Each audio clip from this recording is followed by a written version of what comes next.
Hello, ladies and gents, and welcome back to the Tartan Stand. We have another special guest with me here. It is Jack from News MC. He does do the club daily developments at Monaco and the match reports. So I thought, who better not to ask than Jack to talk about Pocognoli? Albeit Scotland fans do beware, this probably won't be as positive as last Monday's, with the Union St. Joa fan, because if there is a sacking involved, I don't really think you could be much positive about it. But Jack, before we get into it, how are you doing? I'm all good, thank you. Nice to meet you, Jordan. Nice to be here. Thank you. Well, before we actually dive right into his Monaco stint, are you surprised with Pognoli becoming the Scotland manager, especially at a young age, heading into international management? Uh, I will say I am slightly surprised, yes. I mean, he's just come off a recent, well, he's been fired by Monaco, sacked 8 months in. But it's also he's also the second non-Scottish manager to take on the Scotland job since Bertie Bone. Sorry. Um, So it's slightly surprising, but I'm sure he'll do a good job. He came into Monaco and turned a rocky start into a 10-match unbeaten run mid-season. He beat PSG 1-0, holding Luis Enrique well below their normal expected uh, goals. And yeah, I think he'll be good for the job. He's young, obviously. He's 39 years old, but he's great. Possession-based manager, very aggressive, which is a big shift to the pragmatic Steve Clarke that you're so used to. Yeah. Uh, I think it'll be quite refreshing for the SFA. What's going to be noticeable different right away from previously Steve Clark's, implement of his style? Do you think it's going to be, you're going to noticeable difference between the possession right away, fast attacking, going straight at them rather than being slow, pragmatic, just counter Yeah, attacking yeah, yeah. usually Scotland did do? Do you think his attacking philosophy is just going to be instant, or do you think he needs to build that up, especially being international management? He doesn't really get enough time with the players. That's exactly right. Yeah, he won't have as much contact, and the players won't have as much contact with each other as well, being club players themselves, and this international football we're talking about. But he's a great man manager. Working with individuals, getting them to gel together, play together, fluid football. He also doesn't shy away from switching between formations. He was going between 3-4-3 and 4-2-3-1, depending on opponent, and I think that was one of his greatest strengths at the Principality club. I mean, yeah, front foot pressing, bold. He doesn't shy away from big moves, big games, which is nice to see in a young manager like himself as well. Um, it's definitely a shift from Steve Clarke. Yeah, he's with PSG. He went from playing mid block to low block, depending on who had the ball, and really making the most of those chances. Unfortunately, it kind of fell apart towards the end of the season, but I don't think that was a tactical failure so much as a mental fatigue on the players' part, perhaps. It's going to be really interesting to see what he does with the Scottish team, but I genuinely think he's a refreshing appointment. And it's a data-led one rather than the biggest name available. There was a few others touted for the role, so I think the SFA certainly know what they're doing. And a 10-match unbeaten run mid-season, that speaks for itself, really.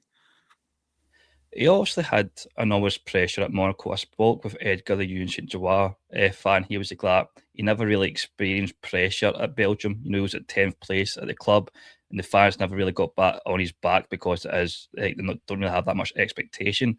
But with Monaco, there is expectation, and I don't. There is. I'm not going to say Scotland's going to be the same expectation, but the fans still have a standard, albeit we might not be the greatest country in the world, but we still have a standard. Do you think he's a manager that can handle the pressure, like and thrive under it, or is it something he still needs to learn from? Well, I will say, becoming an international manager as well, that is a huge deal of pressure. And with Monaco, I think any manager is well aware that Monaco are not shy from sacking the manager. I mean, they go through them quickly depending on what suits them. And that's a very high standard they set. Now they've got Felipe Luis coming in, and I think he's going to do a great job. But perhaps that played on him when he was there, knowing that his exit was always possible. I mean, he was only there for 8 months, from October to June. He did achieve some things, but he fell just short of the Champions League places, which was a disappointment. Monaco is supposed to be one of the biggest teams in Ligue 1. Certainly, I would say at least top three. I've been with the team. I've been following them, going to matches, going to training for 7 years now. I've seen them come and go, but there's always a really high standard of football at the club. High standard of football in managerial sense, and also with the players. Their appointments, their academy is top tier. There is just a general sense of pressure to perform there. Obviously, the Monaco players is going to be a level of calibre quality wise to the Scotland team, albeit we do have Scott McTominay, John McGinn, etc. We do have some naturally gifted players. Is his philosophy going to be suited to Scotland players? Because I spoke to the Union St. Joab fan as well, and he said he kind of likes to start from the back, attacking with the centre backs in the front foot. We don't have that. We've got an aging squad. We don't really have the pace, the agility wise. Is it something that he might need to tweak to actually get the best out of the Scotland job, or do you think he's going to trust the plan he prepared beforehand? I think he's gonna go into it knowing all that. To be honest, I mean Monaco's quite a young team as well, so I'm sure he's gonna come in knowing that there's a big age difference there, and he'll adjust. He's not shy to make changes. He's not stuck in his ways. So I really think that's a strength for this appointment. He's going to come in. I mean, I'm sure he's done his research. I've just seen his interview as well. So I think the SFA have done a good thing appointing him. And yeah, it's going to take some time to get to know everyone, get them to gel together. And that's one of the challenges we talked about. It's a lack of much contact compared to club football. But he's shown that he has some, winning tactics. He has one. It's a shame it fell apart towards the end, but I feel like he might be better suited to that sort of older squad, and he's certainly going to rise to the challenge. Obviously, he did speak about Monaco missing out in the Champions League place. If I'm right in saying this, I think they did reach the knockout phase under Pocognoli, Yeah, albeit they did finish seventh in League One. Do you yeah. feel it was understandable that the Monaco board sacked him, or do you think they kind of jumped the gun a wee bit too quickly? Well, they didn't ever state a reason, the club that is, but it wasn't so much a crisis sacking as just a lack of meeting expectations. And the expectations are high at Monaco. They expect Champions League football year in, year out, and so do the players. To be honest, it's not a small club, and I would say it's much more than a Conference League Cup, and that's where they're playing at the moment. Obviously, I don't really know the terms of the money spending. PSG probably easily outspends everyone in the French league. But when I Yeah. compare Monaco, I could be wrong in this. It'd be the likes between Marseille, Lyon, etc. Did Hmm. he I think Marseille had a wee bit of a terrible season that year as well. I could be wrong on that one. It was like a club nearabouts. Is he that's just what I don't understand.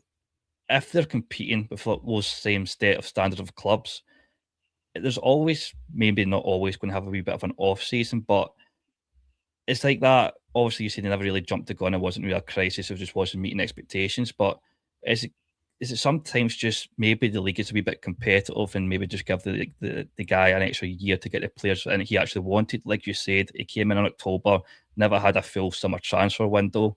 Do you think that would have helped, kick on Monaco under Pogonoli? Yes, I do. I do, which would suggest that they might have jumped the gun, but I do think they know what they're doing with the appointment of Felipe Luis. Uh, like I said, the standards are very high, and it's the last few matches that really sealed the deal. I mean, he went from a 4-1 lead to a 5-4 loss, and that's. And here's the thing: he's not afraid to call that out, call him his own mistakes out, and he doesn't blame players. He blames his own tactics when appropriate, which I think is a real strength as a manager. He takes accountability. So it's a shame to not have seen him, run out that whole 2-year contract with AS Monaco, but There's a lot of good signs. I mean, he's a young manager. He's played over 100. He's managed over 100 games. He took Union Saint-Galoise to their first league trophy in over 90 years. I think it's a lot. He and this I think gave AS Monaco the highest expectations of him. Maybe slightly unrealistic to expect him to take such a high performance in the Belgian league to Ligue 1, where we have big hitters like Lyon, Marseille, and Paris Saint-Germain, especially. I mean, they're ruthless.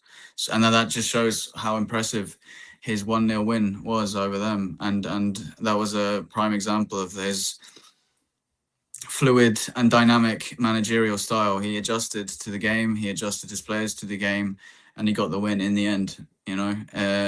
If a manager can take a much cheaper squad to a win over Paris Saint-Germain, then I think that's a real statement of his quality. I'm going to probably say something that might get slated off my own fans on YouTube, but there's not a lack of mentality problem with Scotland, but we're a nation because we're so small. But when you look at like of Croatia, even Norway recently in the World Cup got to the quarterfinals, we're just Yeah. glad to be there rather than competing. Do you think you can change that, especially going into Euro 2028, that Scotland preferably will automatically qualify because we're one of the hosts, we do get an easier setup? Do you think he can be the first manager, obviously depending on the groups that you get, that you can actually make history with Scotland and get us up the group stage for the first time ever? I do think so, yes, absolutely. And it's going to be a refreshing shift from Steve Clarke. Like I said, I think he's going to get the most out of players like McTominay as well.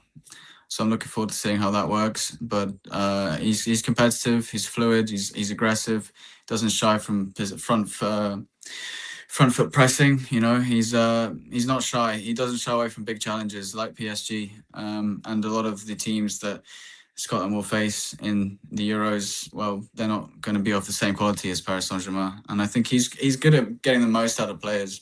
So it's going to be interesting to see. I'm looking forward to seeing it myself. I'm a bit Scottish as well, so I'm looking forward to seeing how it goes. Absolutely. Obviously, he is Belgium, coming over to Scotland, like you said, he's second manager ever who's formed to manage Scotland. Is this a bit of a Mhm. risk for Pocognoli? Because obviously he only has, what, 2, 3 weeks to get a registered squad for the Nations League. He probably won't know every best up and coming Scottish player like Robbie Uri, who moved to Sevilla from Sweden. He looks like a real striker Uh-huh. that we've been lacking for Scotland. Do you think this is a wee bit of a risk for Pocognoli? Like, it's not like he's managed Belgium. He knows the Belgian players, he knows the best setup, etc. He's going to be Yeah. relying on probably the last World Cup squad, which, albeit we did have Brazil and Monaco, we still never really lived up to expectations. I don't know if you watched the Haiti game. They were kind of dominant more than us in that game, which was a game that we were supposed to be thrashing them in. So it's a wee bit of a risk for Pocognoli as a managerial stepwise that this is international management. It's a country that doesn't really know about. Yeah. He's going to get to know for sure. He's and having a young striker come on as well. That's a huge boost for an aging team.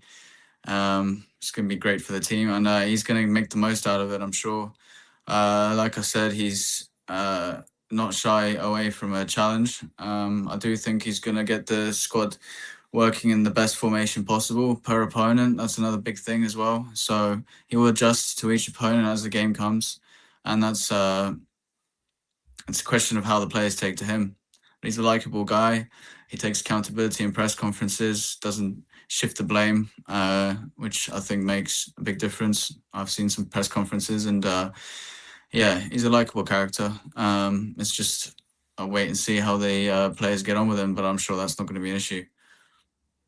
What players stand out to you in the Scotland squad that can actually really thrive under Pogonoli or even improve? The likes of Colby Donovan, young right back for Celtic. We do have a lot of good right backs, Aaron Hickey, but he does obviously get injured. Do you think he can improve these young players and be like actually stand out a class? Obviously, we do have Scott McTominay. I think it's probably going to be hard to improve a level of caliber of players of that level. But do you think he can Yeah. maybe get the likes of a player that's scrutinised with Scotland fans and take him to the next level that Scotland fans could be like, you know what, he's actually improved his game? Is he a type of manager that can get the best out of the so-called worst players? I don't want to really use that statement, but it's the only statement I can think of right now.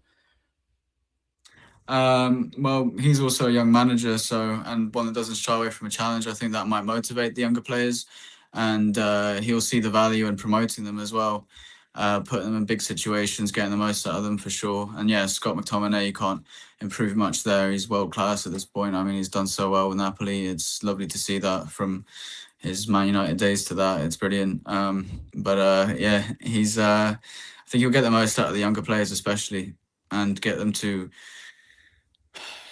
out of their comfort zone as well, with different formations. I think we'll see some surprises there as well. He likes his possession-based football, so I think a lot of players will be putting extra work in compared to before.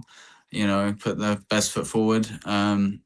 He's, as the second only non-Scottish manager and the first since 2004, he's going to really be wanting to make a good impression from the get-go. So it's genuinely an exciting time for the SFA and for Scottish football fans.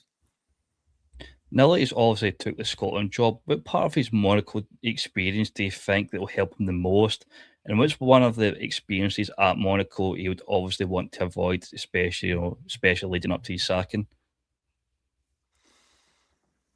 Um, I think it's just he won't want a repeat of what happened at the end of the season, really.